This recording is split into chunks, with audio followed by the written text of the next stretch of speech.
చట్టంతో పనిచేస్తుంటే ఒక సంఘం పెట్టుకునేటువంటి హక్కు ఉండేది. ఈరోజు ఉపాధ్యాయ సంఘం ఇంతమంది ఉన్నారు. సంఘం ఇదే మనం ఒక సమ్మె చేయడానికి కానీ లేకపోతే మనకు కావాల్సినటువంటి పూర్తిగా నిషేధించడం జరిగింది.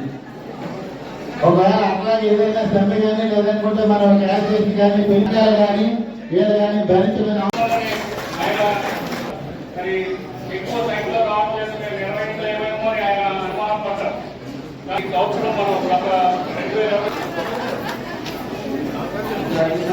అదేవిధంగా జిల్లా మాత్రంలో కూడా అందరూ భయపడతాం.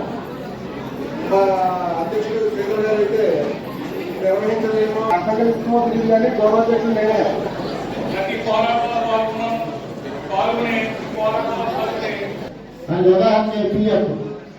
అధ్యయనం అధ్యాపనం సామాజిక స్పృహ అనేటువంటి సూత్రాల ఆధారంగా పనిచేస్తుంది.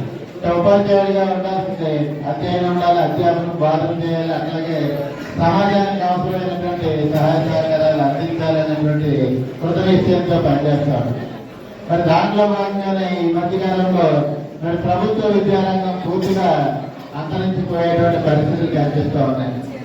ప్రభుత్వాలు ఈ మధ్యకాలంలో తీసుకున్నటువంటి చర్యలు తీసుకుంటే మనందరం కూడా ప్రభుత్వ పాఠశాలలో చదువుకుని ఈరోజు ఉన్నతమైనటువంటి విద్యార్థులతో ఉన్నతమైనటువంటి స్థితిలో మనందరం ఉంటాం. కానీ ఈ రోజున పూర్తిగా ప్రభుత్వ విద్యారంగం పూర్తిగా అంతరించిపోతూ ఉంది. ప్రైవేట్ విద్యారంగాన్ని ప్రోత్సహిస్తూ ఉన్నారు.